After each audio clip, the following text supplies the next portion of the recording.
Enough is enough. If provinces and territories cannot do this, we will do it for them, and they will not like the bluntness of the instruments that we use. Hello and welcome back to my channel Hiral's World. Today we are talking about some important changes that Canadian government has announced in relation to immigration. So without further ado, let's begin. But before that, if you are landing on this page for the first time, hi, I'm Hiral Sejpal. I make videos about working abroad, studying abroad, and I live in Canada, so you'll be also finding some of the Canada vlogs on this channel. Now, what are these immigration changes? If you are coming to Canada in 2024, then this video is particularly for you, and please do watch this until the end because I'm going to tell you how this is going to affect you and whether even it is going to affect you or not. So ever since COVID, things have changed, right? It has been changing in terms of immigration all across the world. And if you are not following me on Instagram, then you can follow so because I cover all those world changes in relation to immigration, study, and work abroad.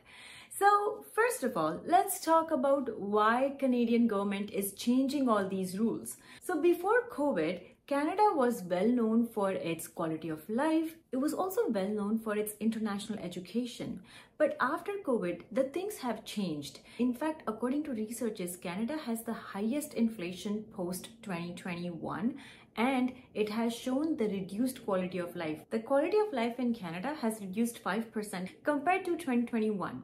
So these immigration changes are actually well needed in Canadian terms. And according to Immigration Minister, this might be a good step moving forward.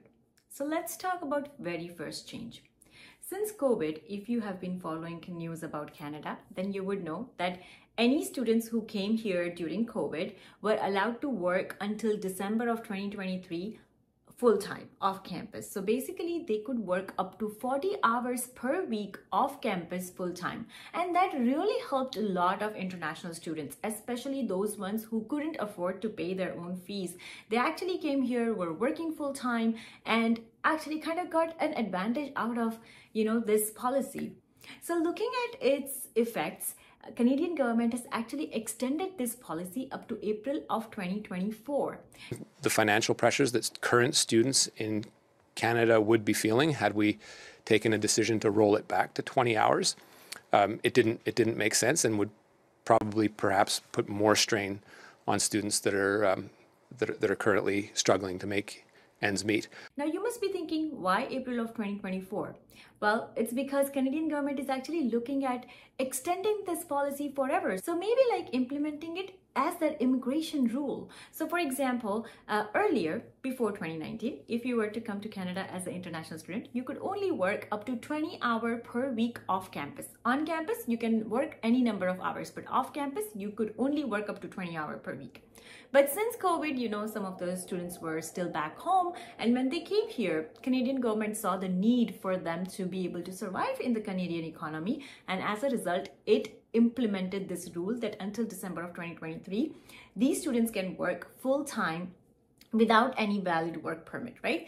So now it has even increased up to April of 2023. The only difference is that earlier you could have worked full-time, which is 40 hours per week, but now it is going to be 30 hours per week. But hey, that is still good, right? Because given that the lowest wages in Canada are kind of going up every year, that can really be beneficial for you. Now, another policy that was implemented back when COVID happened was that up to 50% of education, international students can actually be in their home country and still take that education, and yet they will be eligible for the full work permit post-graduation.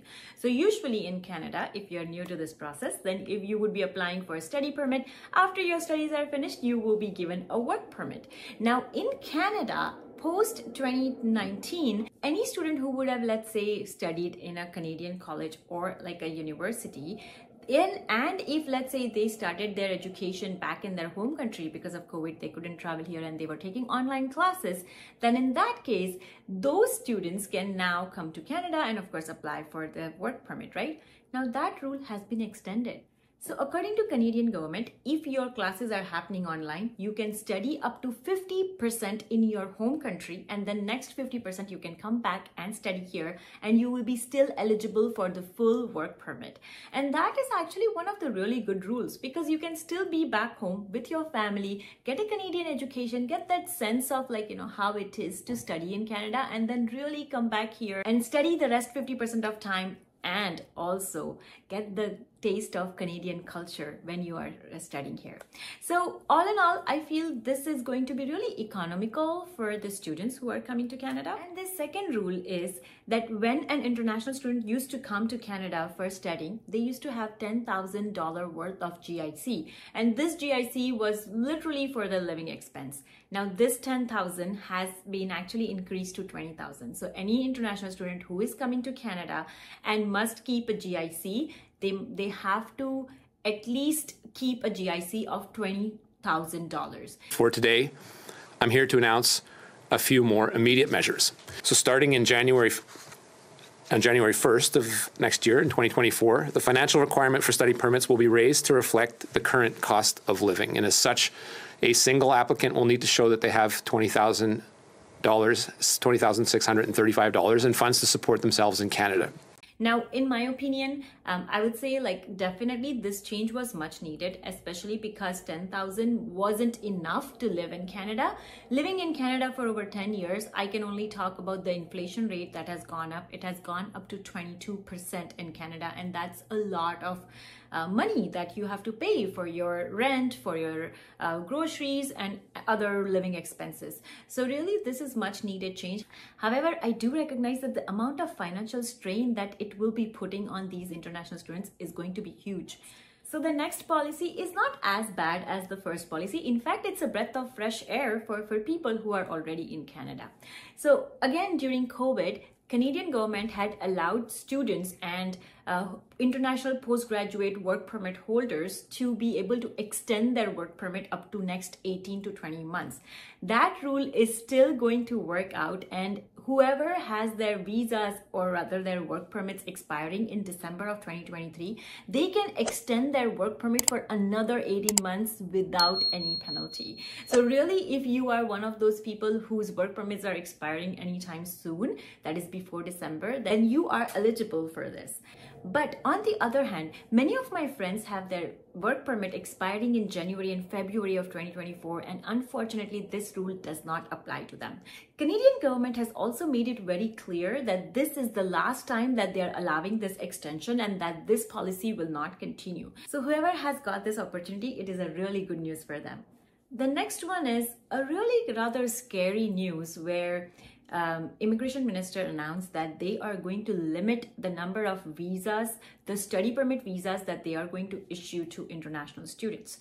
Ahead of September 2024, we are prepared to take necessary measures, including significantly limiting visas to ensure that designated learning institutions provide adequate and sufficient student supports as part of the academic experience. Now, this is really concerning because about 22% of Canadian economy consists of international education. So it really, international education and these international students are bringing in a lot more revenue than any other industry in Canada that can earn. So really, this is kind of concerning in terms of Canadian economy, but also in terms of the people who are wanting to study in Canada, how hard is it going to get for them?